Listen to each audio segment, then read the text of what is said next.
Good afternoon po sa ating lahat. Tayo po muna ay manalangin. Tunay nga po, God, dakila at makapangyarihan na patuloy na kumikilos sa buhay po ng bawat isa. Maging sa mga salita mo na aming nga pong pag-aaralan sa pagkakataon na ito, dalangin ko patuloy na mangusap ka, buksan mo espiritual na pangunawa ng iyong mga anak. Banal na Espiritu, salamat din po sa iyong presensya sa pangalan ni Jesus. Amen. Praise the Lord. So, isa rin po mapagpalang hapon sa lahat po ng ating mga online viewers. Praise the Lord dahil ngayon po ay araw po ng Biyernes. Kaya sa pagkakataon na ito, kung may mga Bible po kayo, makipagbuklat po kayo sa akin. In the book of 2 Peter chapter 1 verses 3 to 4. Yan po yung text po natin sa hapon na ito. At ang ating pag-aaralan, our topic, it is about living accompanied by God's promises. Yung tayo ay mamuhay na kasama ang pangako ng Panginoon. So ito po ang kagandahan pagkilala po natin ang Panginoon. Dahil meron po tayong aasahan. So sabi po doon sa ating text in 2 Peter chapter 1 verses 3 to 4, sabi niya, His divine power has given us everything we need for life. So ang kapangyarihan po ng Panginoon, nandun na po na ibinigay po niya sa bawat isa sa atin ang ating pangangailangan sa ating buhay. And godliness through our knowledge of Him who called us by His own glory and goodness. Dahil alam ko po na ang Diyos po, siya po ang tumawag sa bawat isa sa atin at inireveal ni Lord kung sino siya sa buhay natin. Kaya salamat dahil nakilala po natin ang Panginoon. No? Nandun po na tayo po ay naninilbihan sa Kanya. So ito po ay isang pagpapala. So sabi ulit dun sa verse 4, tapusin po muna natin basahin yung ating text. Through this, He has given us His very great and precious promises. So may mga pangako po ang Diyos. Sabi diyan, very great and precious promises, so that through them, you may participate in the divine nature and escape the corruption in the world caused by evil desires. So alam po natin na ang mundong ginagalawan natin ay marami pong nangyayari. Maraming mga evil things. Sabi nga diyan, may mga evil desires ang mga tao.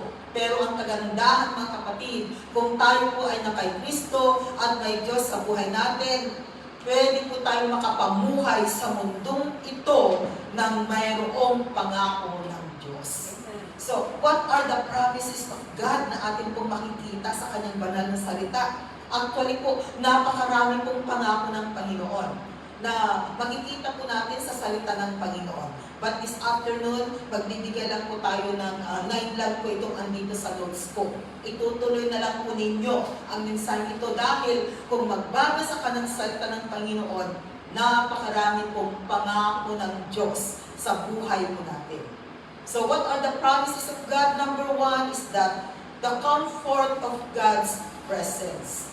Andun po yung comfort po ng Panginoon because of His presence. Kaya kahit na nabibigatan ka, kahit ang lungkot-lungkot mo, pero pag nasa presensya po ng Panginoon, gumagaan po ang ating pakiramdam. Nandun po yung comfort po ng Panginoon. Sabi roon sa Isaiah 43 verse 2, yan, when you pass through the waters, I will be with you. Kahit nasa tubig, no. Kung hindi ka malulunod, I will be with you. And when you pass through the rivers, they will not sweep over you. When you walk through the fire, you will not be burned. The flames will not set you ablaze. Nang ibig sabihin, anuman daw po yung pinagdadaanan natin, may mga testing man, may mga trials man na nangyayari sa buhay natin, nandyan po ang kamay ng Panginoon na kumikilos sa buhay natin. Nandyan po ang kamay ng Panginoon na tumutulong sa bawat isa sa atin. Kaya yun po yung maganda mga kapatid. Kahit na alam natin ang daming nangyayari sa mundo, isn't it? Kaya nga, kailangan talaga natin ang Panginoon. Dahil anuman po ang mangyari sa buhay, pagkasama po natin ang Panginoon, we believe, naniniwala pa rin po tayo na nandun yung we are safe in the hands of God. So whatever happens, wala pong dapat ipangamba ang bawat isa because everything hangs on God.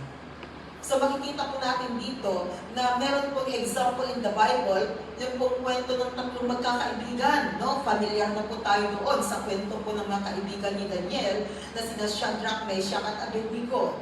Diba? Sila mismo literal na sila ay inihagis doon sa lumalagablab na apoy. Pero makikita po natin na according to the story sa kwento, sila ay hindi nasunog, kundi nandun na nakapaglakad sila doon sa apoy. Imagine that, no? Na it's a miracle that comes from the Lord. At kung paano po sila prinoteksyonan ng Panginoon, dahil hindi man lang sila nangamoy sunog, no? Although they are there, na inihagis nga doon sa lumalagablab na apoy. And then makikita pa rin po natin dito na andun po yung deliverance ng Panginoon. So kung kayang gawin ng Diyos noon, pwede rin po niyang gawin ngayon. Because ang Diyos po, He is the same yesterday, today, and forever. No? Ganyan po ang Diyos na pinaglilingkuran natin. Hindi po siya nagbabago. Kaya kung pwedeng gawin at ginawa ng Panginoon noon, ay kayang-kaya rin po niyang gawin even right now. Dahil ang Diyos ni Shadrach, Meshach at Abednego ay siya rin po yung Diyos na ating pinaglilingkuran ngayon. At yan po ay isa sa mga pangako ng Panginoon na hindi po niya pababayaan ang kanyang mga anak. Another promise of God is that the promise of divine provision. Divine provision. Kaya naniniwala po ako na ang anak ng Panginoon ay wala pong nagugutom na anak ng Panginoon unless na lamang na mag-fasting ka, kapatid. No. Na hindi ka kakain. Pero I believe that God is able to provide our needs. Yan po ang kanyang pangako in Philippians chapter 4 verse 19. Na ang sabi ng Panginoon, and my God will meet all your needs according to His glorious riches and Christ Jesus. So, nandiyan po ang Panginoon na kayang-kaya po niyang i-provide anuman ang pangangailangan natin. Hindi po maiksi ang kamay ng Panginoon para ibigay ang ating mga kahilingan, para po makamtan natin yung ating pangangailangan. Because I believe na kung needs natin, God is able to give unto us. Ang tao lang kasi, maraming wants. Ang wants kasi mga kapatid, extra lamang po yan. Pero pag basic needs natin, nandyan po talaga ang provision ng Panginoon. Kung sa Biblia nga, pwedeng utusan ni Lord ang raven para magbigay ng pagkain sa tao. No? Diba? May kwento, no? In the Bible, in the Old Testament, na yung raven ang nagbigay ng pagkain ni Elijah. No? So makikita rin natin dito na pwedeng gamitin ng Panginoon. Kaya minsan, no, yung bang alam mong walang-wala ka na din sa sarili na lamang, no, may magbibigay o di kaya sasabihin sa'yo, sis, kain tayo, o di may nagpakain sa'yo, no. So makikita natin dito mga kapatid that God is able to provide our needs dahil mayaman po ang Diyos na ating pinaglilingkuran. Kaya tayo po mga anak niya, ang pangangailangan po natin ay kayang-kayang ibigay ng Panginoon. Dahil yan po ay isang pangako ng Panginoon sa mga nananalig at nananampalataya sa Kanya. Okay. Another promise of God. The promise of being more than conquerors. More than conquerors daw mga kapatid. Kaya pag more than conquerors, ay talagang ikaw ay panalo sa lahat ng laban mo kasi more than conquerors, sabi nga niya dyan Romans 8 verse 27. Okay, sabi niya ulit dyan sa kanyang salita. No, and all these things we are more than conquerors through Him who loved us. So, nandun po mga kapatid na manalig po tayo, maniwala po tayo na kung may Diyos sa buhay natin, may Kristo na naghahari sa buhay natin. Sabi niya dyan, we are more than conquerors. Hindi po tayo magiging talunan sa mundong ito, mga kapatid. Kaya dapat, no, nandun na i-declare natin na tayo ay hindi talunan sa mundong ito, na tayo ay tagumpay. Ano man yung ginagawa natin, tagumpay po ang gawa ng ating mga kamay ay pinagpapala ng Panginoon. Dapat po i-claim po natin. Dahil totoo at tunay na yan po ang pangako ng Panginoon. Kung si Alexander the Great ay tinatawag lamang na conquerors. But for the believers, sabi niya, we are more than conquerors, mga kapatid. Kaya pag sinabing we are more than conquerors, so hindi po tayo magiging talunan sa mundong ito. Kaya dapat sa lahat po ng laban natin sa mundo, nandun po na panalo tayo, na ipapanalo po natin ang lahat ng laban. Bakit? Dahil kasama natin si Kristo. Hindi po tayo nag-iisa, mga kapatid, na lumalaban sa mundong ito. Ito po ang kagandahan ng may Panginoon. Ito po ang kagandahan ng may Kristo sa kanyang buhay, ng may Diyos sa kanyang buhay. Dahil alam natin na hindi po tayo lumalaban sa mundong ito na nag-iisa. Dahil ang pangako niya, I will never leave you nor forsake you. Yan po ang sabi ng Panginoon. Okay. So another po na pangako ng Panginoon is that the promise of all things working towards our goal. The promise of all things working toward our goal. Nandyan po ang pangako ng Panginoon na talagang kumikilos siya para makamtan po natin ang ating mga mithiin sa buhay, makamtan natin ang ating mga plano sa buhay, makamtan natin ang desire ng mga puso natin. Pangako yan po ng Panginoon. Kaya sabi niya doon sa Romans 8 verse 28, Romans 8 verse 28, sabi po sa kanyang salita, no? And Romans 8 verse 28, ay hindi ko ba nailagay? Okay, Romans 8 verse 28.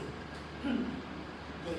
Sabi po sa kanyang salita in Romans 8 verse 28, and we know that in all things God works for the good of those who love Him, who have been called according to His purpose. So, alam po natin na ang Diyos ay kumikilos sa lahat po ng bagay, sabi diyan. And we know that in all things, God works for the good of those who love Him.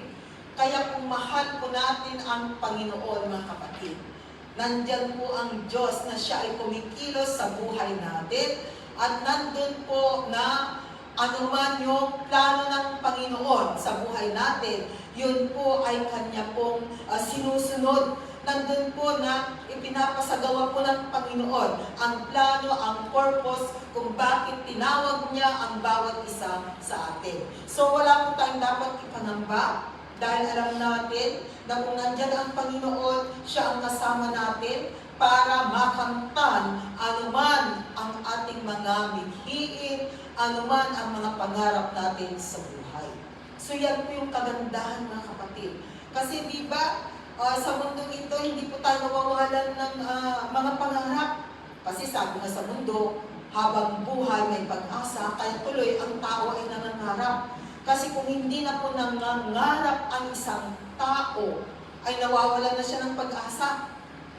At alam natin na kung wala ng pag-asa ang isang tao, ay nawawalan na siya ng ganang mamuhay sa mundo ito. Pero habang may pag-asa pa, no, alam natin na pag tayo ay kakapit sa Panginoon, nandyan po ang Diyos. Hindi po niya tayo pababayaan. Okay. Another na pangako ng Panginoon is that the promise of divine protection. Divine protection. No? The protection that comes from the Lord, mga kapatid. Dahil tunay po na ang Diyos po na pinaglilingkuran natin, no, ay kayang-kaya po niyang i-provide or proteksyonan ang bawat isa sa atin. In Psalm 91 verse 3, sabi niya, surely He will save you. Ililigtas po tayo ng Panginoon from the polar's snare. Kung may mga patibong man sa buhay natin, Sabi niya dyan, and from the deadly pestilence. So ano man po yung mga nagnanais na sumira ng buhay natin o gawan tayo ng kasamaan o ano man po yung ibabato nila sa atin na hindi maganda, alam mo kapatid, God is able to save you. Dahil yan ay isa sa pangako ng Panginoon, the promise of divine protection, na nandun po ang kamay ng Panginoon para po proteksyonan ang kanyang mga anak. No? So, ito po yung kagandahan dahil alam natin na kung tayo po ay tatawag sa Panginoon, kung tayo po ay hihingi ng tulong sa Kanya, hihingi ng proteksyon sa Kanya, nandyan ang kamay ng Panginoon. Minsan kasi hindi natin nakakamtan, kasi hindi tayo lumalapit sa Kanya. Kaya mahalaga, tama po yung sinabi ng isang kapatid kanina, yung testimony na kinakailangan manalangin. Dahil ang panalangin po ay napakahalaga at ang panalangin ay very powerful. At alam natin na ang panalangin ay yan po yung kapangyarihan natin upang sa ganun ay makamtan ang mga pangako ng Panginoon. Daanin natin sa prayer. Sabihin natin sa Panginoon, di ba ang prayer is pakikipag-usap sa Panginoon? Kung ano yung laman ng puso natin ay sasabihin natin kay Lord. Ano yung gusto natin, pwede natin sabihin sa Kanya. So prayer, idaan natin sa prayer. Dahil ang panalangin po ay napakahalaga and we believe that God answers our prayer. So sabi diyan, ililigtas po niya tayo sa mga kasamaan na nagtatangka sa buhay natin. Kaya manalig lamang po tayo magtiwala sa Panginoon. Psalm 91 verse 11. Sabi niya ulit yan sa verse 11, for he will command his angels concerning you to guard you in all your ways. We believe in angel. Actually, naniniwala po tayo sa anghel, sa mga anghel. Because angel, they are called the ministry spirits. So, ibig sabihin, ang mga anghel ay espiritu. So, pag espiritu ay hindi nakikita. So, maaaring right now, may mga spirits behind us. Pero I'm talking with the good spirit. Ang good spirit ay sila yung mga anghel. Ang mga bad spirit, sila yung mga demonyeto at mga demonyo na nandyan lang, no? Na aligid sa mga mananampalataya. So, makikita po natin kung merong demonyo, meron ding mga anghel na tumutulong, gumagabay, na kinukumand ng Panginoon para tulungan ang kanyang mga anak. So sabi yan, for he will command his angels concerning you to guard you in all your ways. Kaya tuloy di ba, kahit nung hindi pa po tayo nananampalataya, di ba pag merong baby, pangiti-ngiti siya, sinasabi ng mga matatanda, mga lola natin, ay, meron siyang angel, no? Nakikipag-usap yung anghel. Di ba yung sinasabi ng mga matatanda? So, parang naiisip ko, parang may sense yung kanilang sinasabi. Dahil totoo nga na angels, they are ministering spirits na tumutulong, no, na nandiyan na nagpo-protect. Kasi makikita mo yung baby, baby siya, no? So, ang baby, hindi niya masabi kung ano yung nakikita niya, basta naka-smile na lang siya kahit na wala namang nagpapa-smile sa tabi niya, di ba? O, kung titingnan niyo yung baby, parang minsan may kinakausap. Isn't it? No. So, maaaring they are angels. Kaya minsan iniisip ko, parang tama yung sinasabi ng mga matatanda. Pag yung baby ay nakangiti, ayan, sabi, andyan daw yung kanyang anghel. Anghel, which is true. Because angel, they are ministering spirits. So there are times yung bang, hindi ko lang alam kung mararanasan na ninyong ma-aksidente, yung bang tatawid ka, and then sa isang hakbang lang sana, mahahagilap ka na ng kotse or ng sasakyan, and then parang napansin mo may humila sa'yo. Praise the Lord. Maaring the angel command by God to protect you, to help you. Diba? Hindi sasabihin mo na, Lord, salamat, muntik na ako, Panginoon. Diba? Yung bang muntik-muntikan na tayong madisgrasya, yung bang ilang second na lang, pero makikita natin doon yung kamay ng Panginoon na kumikilos. So I believe na we experience it in our life. No? So how much more kaya kung totally na tayo ay nagtitiwala sa Panginoon, so the more na makakamtan natin yung talagang ipinangako ng Panginoon. Kaya nga, tiwala lamang mga kapatid ang kailangan at pananampalataya sa Panginoon. So ano man ang sitwasyon, ano man ang nangyayari, pag tayo po ay may tiwala, pananampalataya sa Panginoon, meron at meron pong magagawa ang Diyos sa buhay natin. Okay. Another po ng pangako ng Panginoon, the promise of freedom. Kalayaan. No? Kailangan po natin ng freedom para hindi sa lahat ng pagkakataon ay para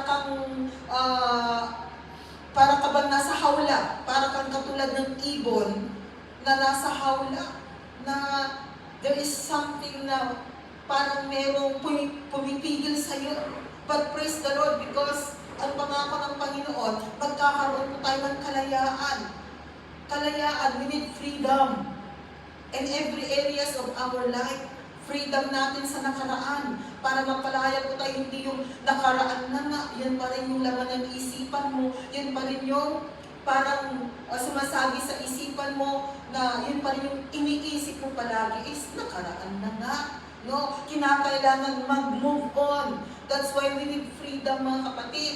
Freedom kasi baka yung klase ng kaisipan meron tayo ay negative na kaisipan. We need freedom from that para naman maging positive din yung ating klase ng kaisipan meron tayo. Kaya nasabi ko, we need freedom in every areas of our life. Romans 6 verse 14, sabi niya ulit, for sin shall not be your master. Ayan, kalayaan sa kasalanan. Ito yung mahalaga, di ba? Na tayo ay mapalaya sa kasalanan. For sin shall not be your master because you are not under law but under grace. Salamat because right now, tayo po ay, sabi diyan, under grace. Ano ba yung tinatawag na grace? Grace means unmerited favor. Kasi kung still pa rin na nasa law tayo, no, the 10 Commandments of God, hindi natin kayang gawin. No? But praise the Lord, because of the grace of God, the unmerited grace of God that comes from the Lord Jesus Christ. Kaya sabi diyan, hindi na po tayo alipin ng kasalanan. Hindi na yung kasalanan yung ating master. Kundi sabi niya diyan, mga kapatid, ay ang Panginoon na po ang nagte-take control sa atin. Because we have already the Spirit of God. So yun yung kagandahan. Na pag may Jesus sa buhay, merong Espiritu ng Panginoon sa buhay, merong kalayaan. Kaya sabi nga na doon, where the Spirit of God is, there is freedom.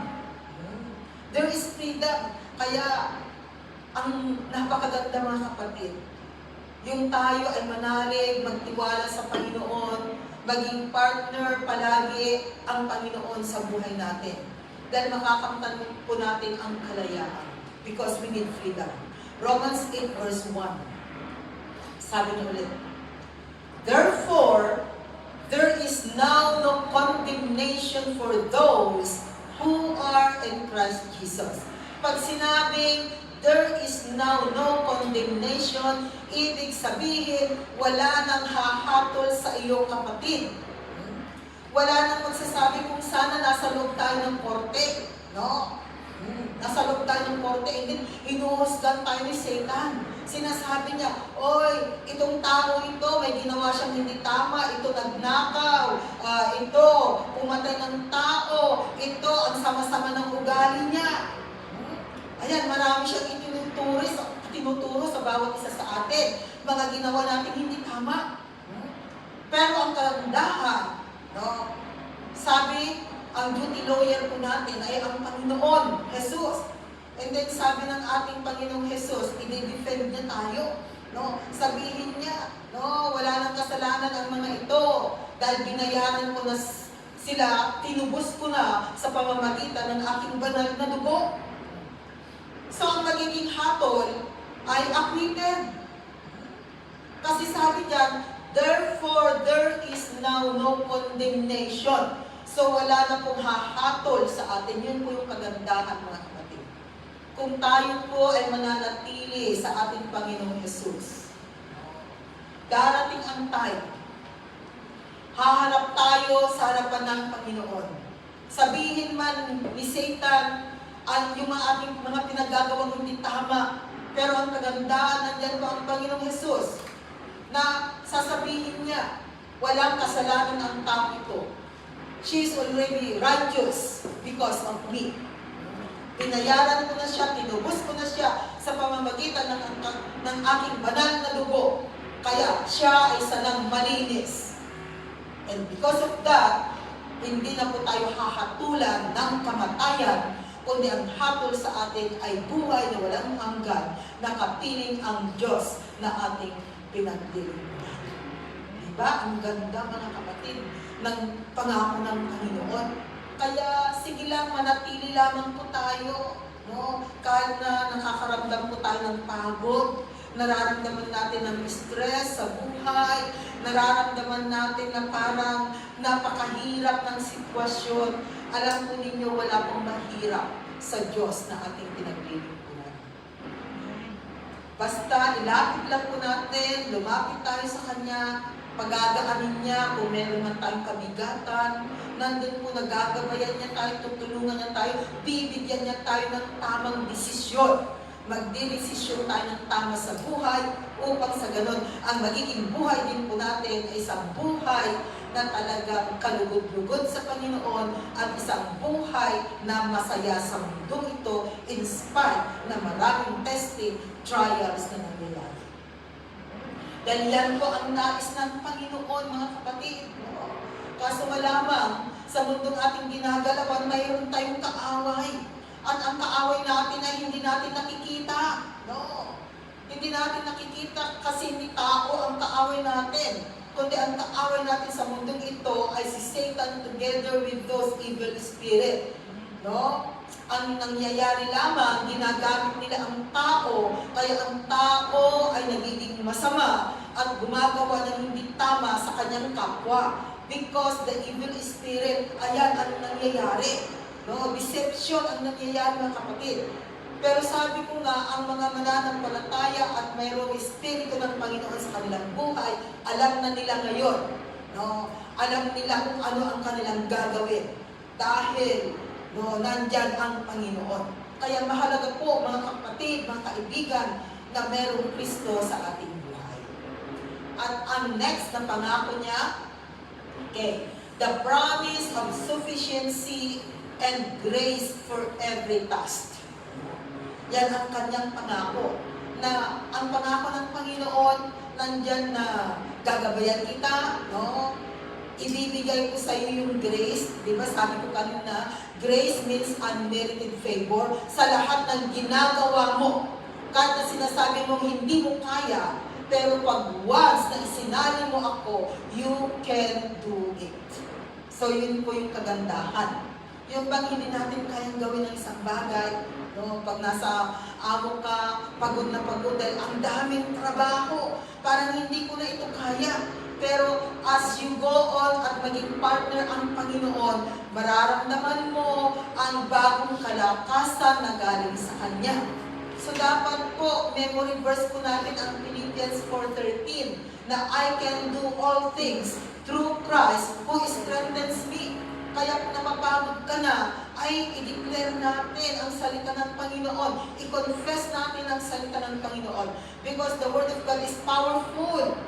Kaya kung pagod ka na, Lord, no, meron akong bagong kalakasan galing sa iyo, Panginoon.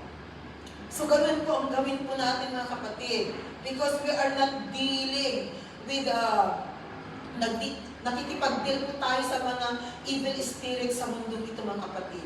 Sila po ang may kagagawan. Sila ang mastermind ng mga sitwasyon na nangyayari kung bakit minsan nagkakagulo ang buhay natin. Sila ang number one na mastermind. No? Pangalawa lamang yung sarili natin. Kasi minsan yung sarili natin, gumagawa rin ng hindi tama pag hindi natin na-control. Kaya tayo nagkakaroon ng problema kasi kagagawan din natin.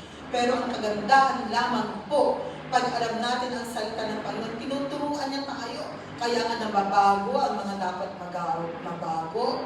Nababago yung ating mga attitudes, mga behavior, mga pag-uugali hindi tama, na iaayos ng dahil sa kapangyarihan ng salita ng Panginoon.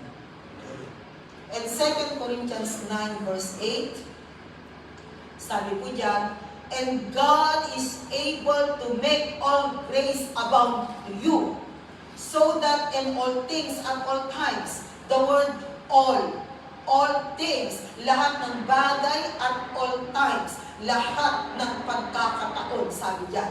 Having all, the word all, lahat ng pangangailangan mo, having all that you need, you will abound in every good work. So, ibig sabihin mga kapatid, makakayanan natin ang mga ginagawa natin sa mundong ito dahil kasama natin ang Panginoon.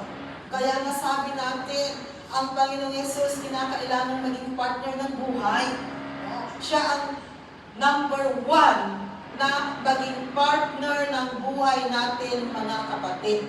Yung mga asawa ninyo, number 2 lamang na partner ninyo. Ang number 1 na partner ay walang iba kundi ang Panginoong Yesus. Dahil kung siya ang number 1, kayang-kaya niyang ayusin anuman ang gusto dahil siya ang number 1. Kaya huwag po natin gawing number 2 ang Panginoon. Palagi po sana number 1 siya. Okay? At ang next na pangako ng Panginoon is that the promise that He will complete the works He began in us. Ang pangako ng Panginoon, kung ano yung sinimulan natin, tatapusin niya ng Panginoon. No?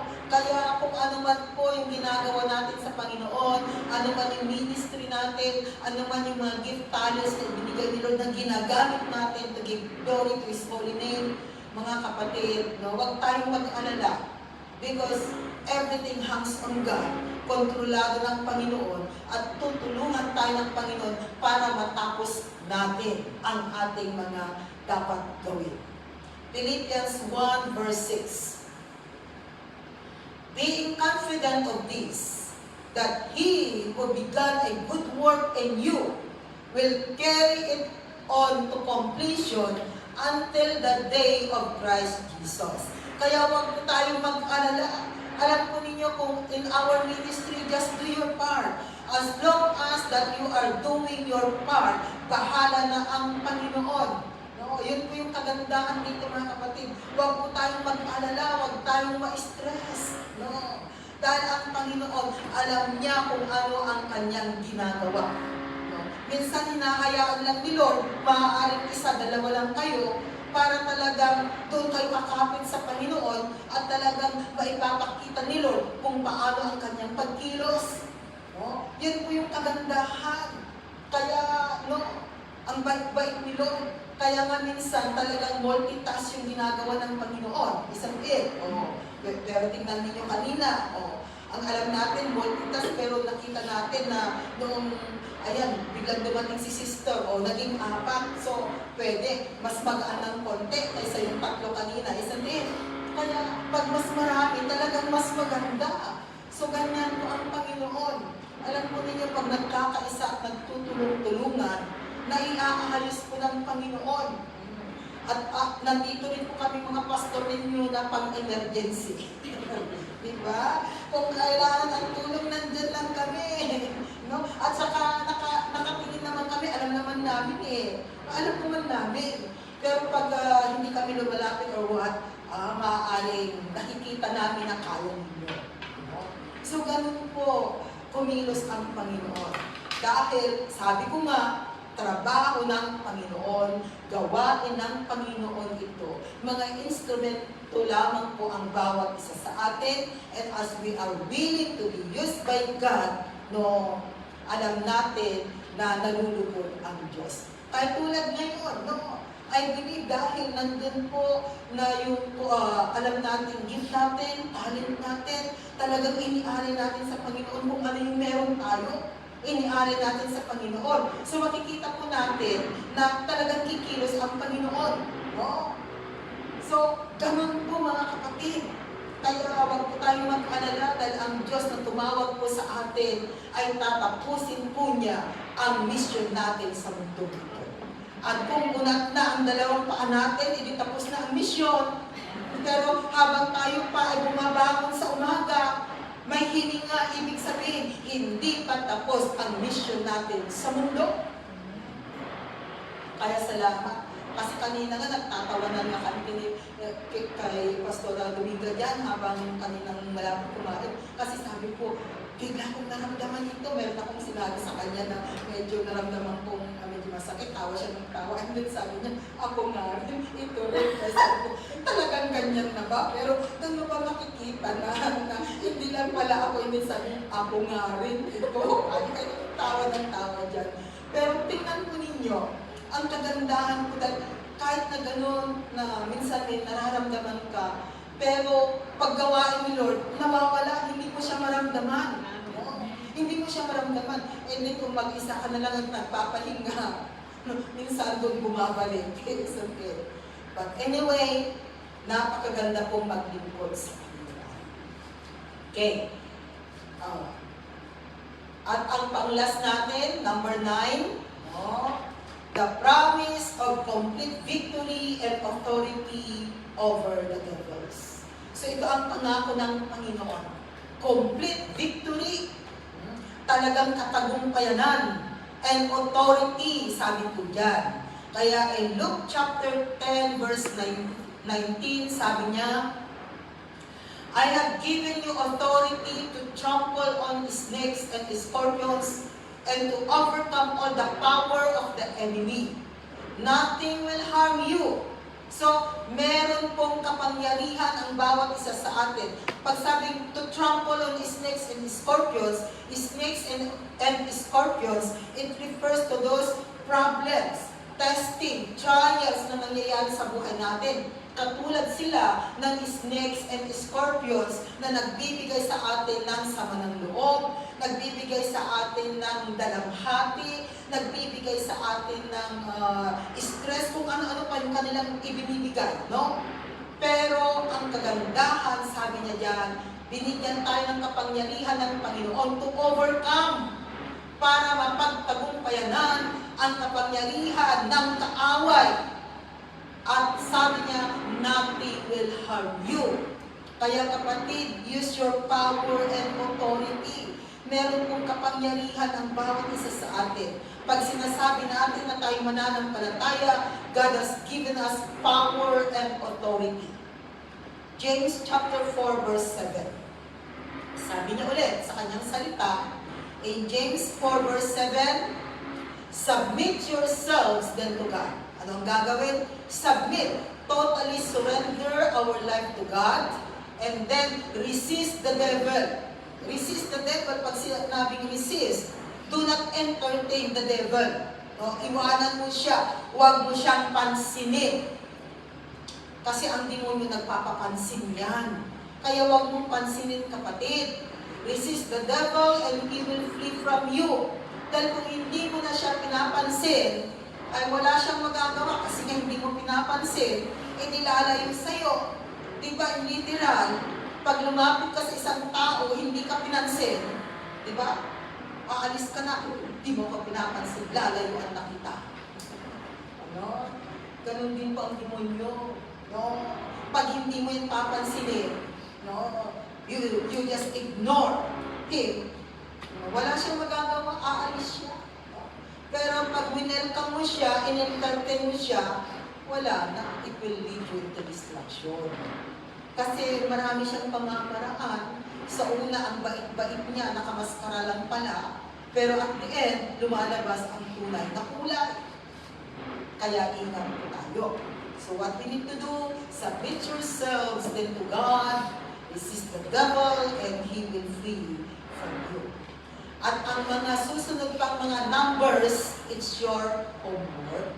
Kaya masabi ko, ituloy ninyo mag-aaral sa salita ng Panginoon because marami pa pong promises of God na makikita po ninyo sa kanyang banal na salita. So this afternoon, ito po yung ating pinag-aralan, living accompanied by God's promises. What are the promises of God na sinabi natin kanina, the comfort of God's presence. Nandun po yung comfort ng Panginoon. And then, the promise of divine provision. Nandyan po yung provision ng Panginoon. Alam niya ang ating pangangailangan. Alam niya kung ano po yung talagang kailangan natin sa mundong ito. Sabi ko nga, pag needs natin, God is able to give unto us. Pero pag wants, kasi wants lang siya, it's not necessary, kasi wants mo lang. Pero pag needs, God is able to provide. Another is that the promise of being more than conquerors. So more than conquerors po tayo dito, mga kapatid. Kaya kayang-kaya nating harapin anuman po ang bagyo ng buhay. Another is that the promise of all things working toward our goal. No? The promise of all things working toward our goal. Okay. And then, the promise of divine protection. That is number 5. No? Ang protection ng Panginoon. Number 6 natin, the promise of freedom. Meron pong kalayaan sa ating Panginoon. Yan po ang kanyang pangako. Kaya nakalag na po yung ating mga chains sa buhay. No? Napalaya na po tayo ng Panginoon. And then the promise of sufficiency and grace for every task. Ano man ang ginagawa natin, nandyan po yung grace ng Panginoon para makamtan natin or matupad natin ang ating mga mithiin sa buhay. The promise that He will complete the works He began in us. Na ano man po yung inumpisahan natin, no, si Lord ang magtatapos. Kasama natin ang Panginoon na tatapusin anuman ang sitwasyon. And lastly, the promise of complete victory and authority over the devils. Kaya wala po tayong dapat ipangamba sa mundo ito, mga kapatid. Ang mahalaga, maglingkod po tayo sa Kanya. Dahil at the end of the day, no, mamumuhay po tayo na kahit na may mga testing na nangyayari sa buhay, makikita pa rin po natin ang katagumpayanan sa buhay natin. Nandun pa rin po yung kagalakan, kapayapaan na nararanasan natin na nagmumula sa ating Panginoong Jesus. Amen. Panginoon, salamat o God sa iyong salita. Na tunay nga po, God, pinaalalahanan mo po ang bawat isa, in-encourage mo po ang bawat isa, Panginoon, na kahit anuman po yung sitwasyon namin, o God, marami kang pangako, Panginoon, na tunay po, hindi mo po pinababayaan ang mga naglilingkod sa iyo. Kaya, Panginoon, tulungan mo ang bawat isa, o God, na makapaglingkod po kami sa iyo, God, ng buong puso, katapatan. Na ikaw palagi, Panginoon, ang number 1 sa buhay namin, number 1 na maging partner ng buhay namin. Maraming salamat, O God, at ibinabalik ko sa iyo mataas na papuri sa pangalan